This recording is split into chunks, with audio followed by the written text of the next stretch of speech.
자, 행정법의 부분으로서 전 시간에 우리 판례의 법원성의 문제에 대해서 우리 이제 판례의 법원성은 언제게 될 건가? 법원성을 인정하자. 그러면 여기에 대해서 우리가 문제가 있는 것. 대표적으로 판례의 법원성의 문제는 자, 첫째 이제 기억에 대해서 우리가 한번 숙제해 둘 필요가 있어요.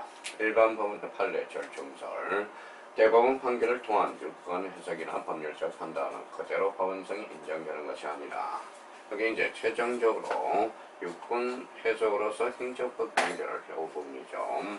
현실적으로 규정하고 있으므로 판례의 법원성을 인정해야 된다. 이 부분에 대해서 우리가 꼭 확인해두고 판례의 법원성 문제가 들려서 우리가 이제 기억과 관련돼서 우리 판례는 절충설을 취하고 있다. 자, 내용과 관련돼서 헌법 재판소 판례와 관련돼서는 우리가 살펴두시면 되겠고요. 여기에 대해서 이제 판례법에 관한 옳은 것은 이렇게 나와 있죠. 여기에 대해서 이제 옳은 것 대표적으로 우리 한번 보죠. 자, 옳은 것은 우리 영미개혁기는 뭐라고 그랬어요? 자, 케이스 바이 케이스라고 그랬죠. 케이스 바이 케이스로서 영미법에 대해서는 법원성을 뭐하고 있다, 부정하고 있다. 이러면 틀리겠죠. 인정하고 있다. 자, 일반 법원에 대해서 판례의 법률상 구성력은 우리나라에 대해서도 인정하고 있다. 우리나라에 대해서는 우리 판례에 대해서는 여기에 대해서 구성력은 이 부분에 대해서 틀렸죠. 우리 인정하고 있다는 거. 자, 법률 규정의 공백에 대해서 스스로 규율하는 기능도 수행할 수 있다. 우리가 3번에 대해서는 뭐라고 그랬어요? 보충적 해석이라죠. 보충적 해석. 그러면 3번에 대해서 법률 규정의 공백에 대해서 스스로 규율하는 기능. 요거는 우리가 이 부분은 아니에요. 보충적 효력으로서 의미를 가지고 있으니까. 그러면 3번도 결론은 틀렸죠.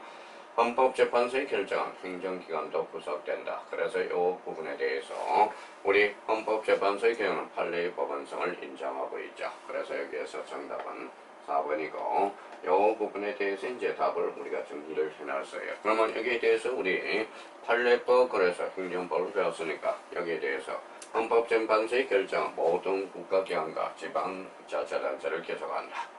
자, 그러면 영미백교 국가는 불문법주의죠. 불문법이니까 여기에 대해서 인정하고 있겠죠. 판례의 법률상 구속력은 우리나라에 인정되지 않는다. 다만 하급법원을 구속한다고 이야기는 해줬어요. 원칙적으로는 인정되지 않아요. 재판의 법률 판단 작용 내지 인식 작용으로서 법률의 공백을 스스로 규율하는 기업을 수정할 수는 없다라는 거죠. 보충적 효력으로서의 의미를 가지고 있다고 했죠. 대표적으로 이제 문제가 우리 예제 문제와 관련돼서 이렇게 출제되고 있구나. 그러면 우리가 첫 강의를 들을 때 항상 뭘 잡아라? 감을 잡아라는 거예요. 아, 문제가 이렇게 출제되고 있구나 하는 거예요. 자, 그러면 이제 대표적으로 이제 조리죠. 조리라는 것은 상식이야. 일반사의 정의감에 비춰 반드시 그러하여야 할 것이라고 인정되는 사물의 본질적 원칙 또는 법원의 일반 원리가 바로 조리. 우리가 항상 그래요.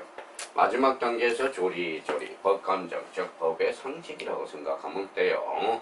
조리라는 것은 사물에 마땅한 이치, 이게 바로 조리라고 생각하면 되고, 조리는 행정법의 해석 기본 원리를 이루며 법의 성문법, 간섭법, 판례법이 모두 없는 경우는 적용되는 이게 바로 보충적 법원이라는 거예요.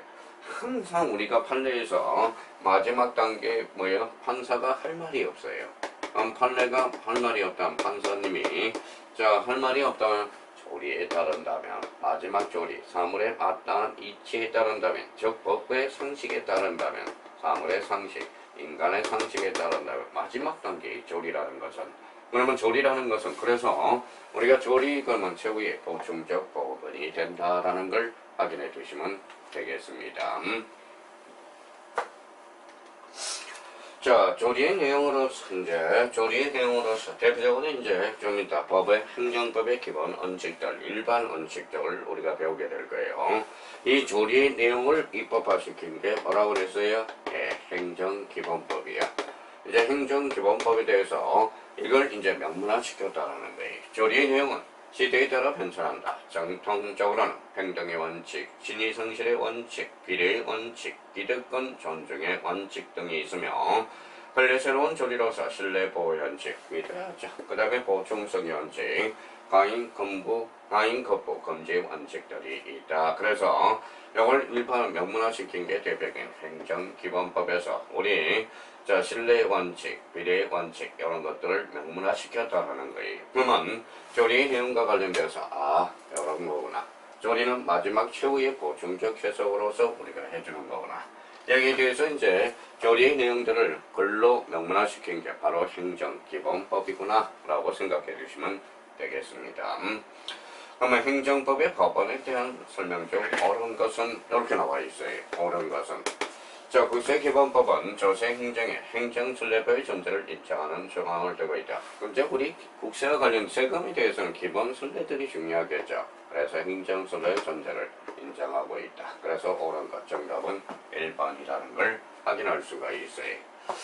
이번에 대법원은 유사관계에 대해서 대법원 판례가 허급시법을 직접 기소한다고 발시하고 있다. 그러면 여기에 대해서 서로 다른 거 유사사건이죠. 요거는 기소하지 않습니다. 대표적으로 동종사건에 대해서 기소한다고 해서 유사사건이라는 것은 우리 다른 사건에 대해서 이야기를 하고 있고요.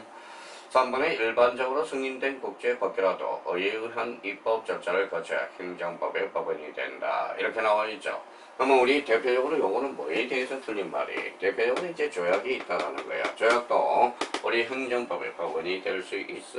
그러면 여기에 대해서 조약에 대해서는 입법 뭐예요? 국회를 동의하는 조약도 있긴 하겠지만 조약은 일정한 국내 해석 기본 원리를 우리 적용하기 위해서 별도의 입법 조치가 불필요하다라는 거야. 그러면 3번에 대해서는 우리가 틀린 것을 확인할 수 있죠.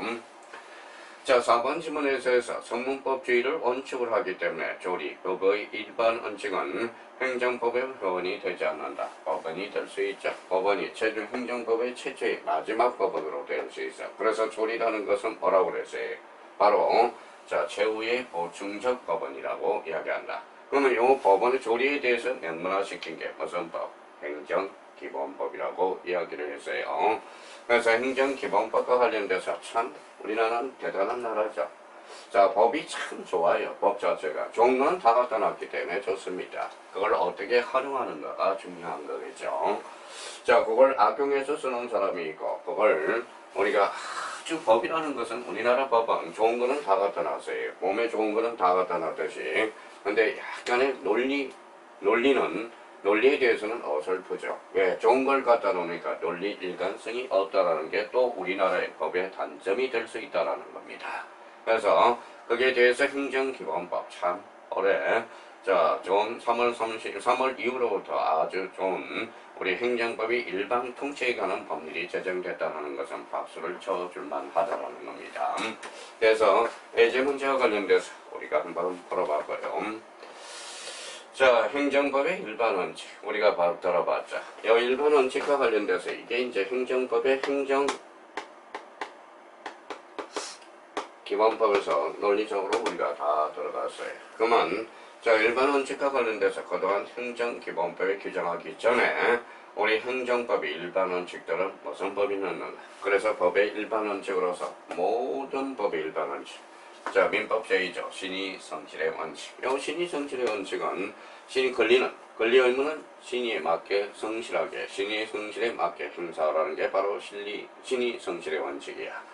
신의 성질에 맞춰 않고 권리를 남용한다. 권리 남용의 원칙이 바로 민법 제2조 2항에 있다라는 거예요. 그러면 2조 1항과 관련돼서 신의 성질의 원칙, 그래서 신의칙이라는 말을 쓰게 되고 권리는 남용하면 안 되죠. 그래서 권리 남용 범죄 원칙. 그래서 우리가 모든 법의 일반 원칙으로서 대표적으로 행정법의 일반 원칙으로서 신의 성질의 원칙, 권리 남용 범죄 원칙 여기에 대해서 논리 이야기했어요. 권리와 의무 관계, 권리는 남용해서는 안 된다. 권리 남용 원칙, 권리가 뭐예요? 권리다. 또 권리 그러면 권리다 이러면 안 되고요.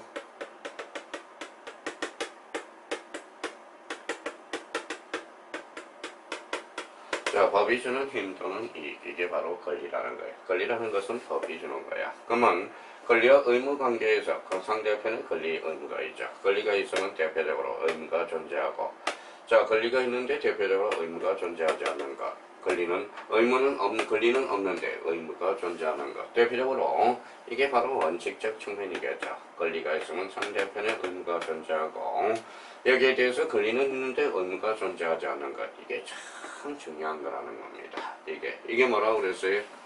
자, 영어는 뭐라고 그랬어? 대표적으로 이게 형성권이라고 그랬어요. 형성권이란 일방적 어사 표시에서 효과가 발생하는 것. 이게 대표적인 형성권이 된다는 거예요.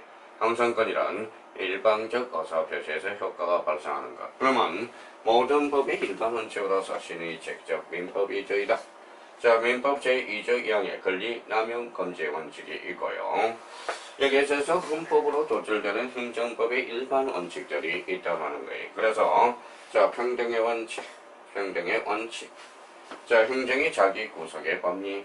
자, 비례의 원칙. 그 다음에 신뢰 보호 원칙. 부당 결부 금지 원칙. 참, 요 부분에 대해서 이제 우리가 상당히 요걸 일반 행정기본법에서 통치화했다는 게 참 중요한 선례를 안겨놓고 있죠. 그래서 헌법으로 도출돼서는 행정법의 일반 원칙. 자, 한번 보죠. 자, 그래서 평등의 원칙, 그래서 자평 비신부 이렇게 이야기하는 사람도 있고요. 그러면 이제 요거는 반드시 암기를 해줘야 돼. 요거는 요 부분에 대해서는 마르고 닳도록 암기를 해줘야 된다는 거 기억해두고, 자, 평등의 원칙, 자기 구속의 법리, 비례 원칙, 신뢰 보호 원칙, 부당 결부 금지 원칙. 그래서 자, 그럼 한번 해봐요. 자평 비신부. 그래서 한번 해볼까요? 자, 자기 구속의 법리, 평등의 원칙. 자, 행정법의 기본 원칙으로서 이야기했죠. 다시 우리가 반복하자면 모든 법의 일반 원칙, 즉 신의 성질의 원칙, 권리 남용 금지 원칙. 자, 헌법으로서 이제 도출되는 평등의 원칙, 행정, 자기 구속의 법리, 그 다음에 비례 원칙, 그 다음에 신뢰 보호 원칙, 부당 결부 금지 원칙, 이런 기타의 원칙, 자의 금지 원칙, 명확성, 그 다음에 예측 가능한 보충성의 원칙. 자, 그러면 행정법의 일반 원칙으로서 대표적으로 이제 행정기본법의 원리들이 요 규정에 의해서 우리가